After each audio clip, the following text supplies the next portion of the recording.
పిన్నెల్లి గ్రామంలో ఎస్సీ నాయకుడు సాలమన్ని మర్డర్ చేశారు అక్కడ ఆ గ్రామంలోని తెలుగుదేశం నాయకులు.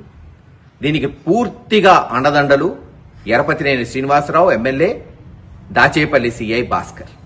మీరేమన్నా చేయండి, మీకు అండదండలుగా ఉంటామని వాళ్ళిద్దరు ప్రోత్సహించడంతో పిన్నెల్లి గ్రామంలో పాపం దాదాపు 18 నెలల నుంచి 200-300 కుటుంబాలు, 2-3 కాదు 200-300 కుటుంబాలు 18 నెలల నుంచి ఆ గ్రామం వదిలిపెట్టి మైనారిటీలు, ఎస్సీలు, బీసీలు గుంటూరులో, తెలంగాణలో పోయి కూలినాలి చేసుకుని బతుకుతున్నారు.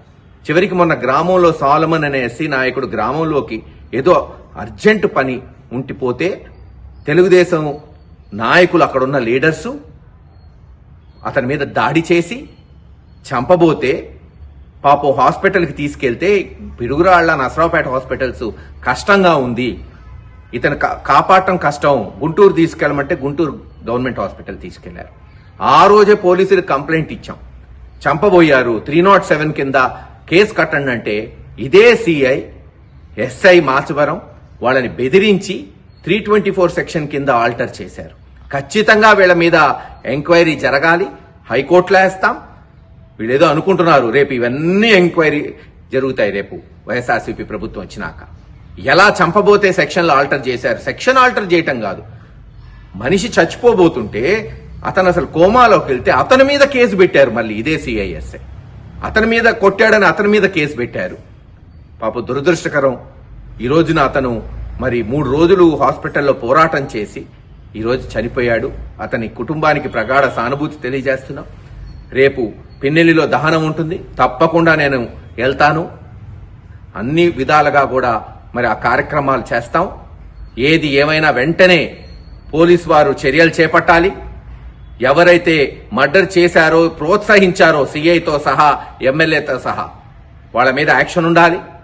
అలాగే ఈ 200-300 కుటుంబాలు, మరి ఈ చంద్రబాబు నాయుడు గారు, లోకేష్ గారు నీతి చెప్పటం కాదు, నీతులు పాటించాలి. అధికారం అంటే సుమారు దాదాపు 1500 మంది ఊరు బయట ఉన్నారు. ఊరు ఎడారైపోయింది, పోయి చూసుకోమనండి. తెలుగుదేశం వాళ్ళు కూడా ఊరు వదిలిపెట్టిపోతున్నారు చివరికి, ఎందుకంటే పొలాలు వేయడానికి ఎవరు లేరు కాబట్టి. కూలోళ్ళు కూడా బయటకు వస్తున్నారు. అది పరిస్థితి.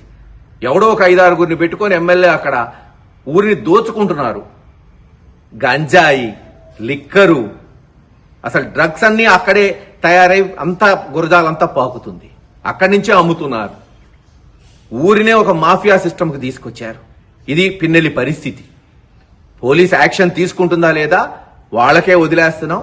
రేపు ఖచ్చితంగా వైఎస్ఆర్సీపీ నాయకులు, కార్యకర్తలు సాలమన్కి ఘన నివాళులు అర్పిస్తాం. ఏది ఏమైనా ఈ హత్య చేసిన వాళ్ళని వెంటనే అరెస్ట్ చేయాలి, తగిన శిక్ష పడేటట్టు ఈ ప్రభుత్వం చేయాలి. లేకపోతే రేపు హైకోర్టులో పిటిషన్ కూడా వేయబోతున్నాం. ఈ సిఐ మీద, ఎస్ఐ మీద, పోలీసు వారి మీద కూడా పిటిషన్ వేయబోతున్నామని తెలియజేస్తున్నాం.